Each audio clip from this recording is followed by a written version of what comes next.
So this is kind of like another update. It's really not our monthly update, but I just kind of want to update you guys on something. I made kind of a bigger change, something I've never done before, and that is doing a really big trim on this tank. It's definitely the largest trim I've ever done, and it probably looks normal to you guys right now, but I'll show you guys kind of what I did. So, obviously, I kind of was getting lazy a little bit with work and all that, and we got some algae issues. Not bad. I mean, to be honest, the stuff I complain about is nothing compared to what other people complain about. But I just sometimes when you get little spots and little green spotted algae, you can see a little bit on the glass. I just don't like it, so it just always kind of irritates me. But I'm just weird like that with algae. But so what I did was I did a really big trim on everything on all the plants, so I can kind of all the plants can kind of regrow back and look good again. The only thing I didn't do was obviously Anubias because you can't really do much there, and it don't even look that bad to be honest. So the carpet I've been trimming actually, every 2 weeks maybe. So you guys know I've had some carpet issues. It was on my part. I mean, it looked great for like a year straight, and then I kind of just obviously I went on my little laziness, and it just kind of screwed everything. So you can see all these are from the trimming, so it's not anything I was doing, but that's why they look like that because I trimmed a lot of it down. And obviously, it's gonna be yellow from that's where the light can't get through under all that. But I took a lot off this top layer, not a lot, maybe like an eighth.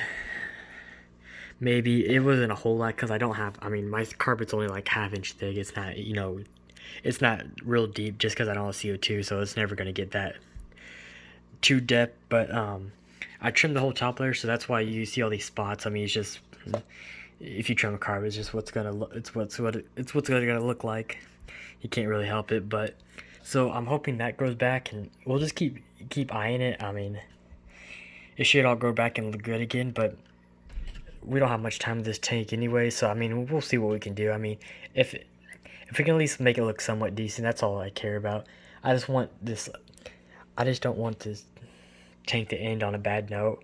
I just kind of want to see if I can make it the best version it can. Except we did do all this replanning and do all this little bit in adding all this, and make it look as best as possible. So when we get our final shot of this tank before we tear it down, it looks somewhat good.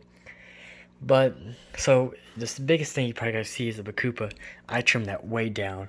It's about only 3-4 inches tall now. As you guys know, every video it's usually like to the top of the aquarium. But I took a lot of it off, and I actually replanted a bunch, so it's actually really thick down there. So you can see. So all that should grow back, and it should be a really nice looking. And this Bakupa never takes long, but I did take off a lot this time, so we could look at it'd probably be maybe a month before it's actually touching the top again. CO2 it'd probably be back in a week, but nothing we could do there. And then the S weapons, I took about half off that. Kind of risky on the S weapons because they're a little more sensitive. They can start doing weird things. You can already see like a lot of leaves were kind of dying off and leaving these stems, but it'll be alright. It'll grow back. It's just without CO2, it just makes everything grow slower, and it takes a little longer for everything to kind of recoup. But at the end of the day, it will grow back and it'll look good again. And then the Java Fern, you can see it's a lot smaller. I didn't want to do that, but it was just getting real weird. And so I cut a lot. Obviously, you got some dead going on right there. I know the reasoning for that. I just when it's this close to this tank ending, I mean, unless it was the whole plant that was doing it, it's just a couple leaves here and there. So I'm not too worried about it. I just pick them off and throw them away. But it's what it is. In the next tanks, that'll definitely not be acceptable. But in this tank, it's just a couple leaves here and there, so I'm not too worried. But other than that, I don't want to make this video super long. I just want to show that, a big trimming, kind of explain to you guys. If you guys are ever thinking about doing a really big trimming, nothing to worry about, but just be careful, especially if it's like if you're just cutting the Bakupa only, you're probably fine. But doing a whole big trim like this on a tank, just definitely whip out your test kit and kind of check things. Cause I don't know, it could be fine. It could be start doing weird things. So just check it because plants do a lot for your aquarium when you have a tank set up like this.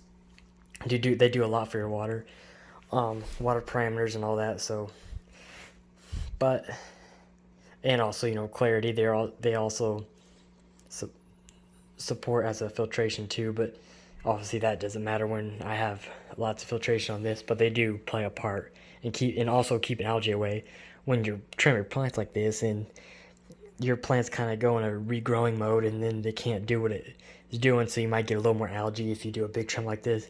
Just something to think about. But as long as you're doing what you're doing, dosing the same stuff you're doing, you should be fine. The algae will stay away. But other than that, if you guys have any questions about anything, or what any of these plants are, what fish I have in this tank, what equipment, substrate, whatever you want, you can comment down below. But other than that, I'll see you guys in the next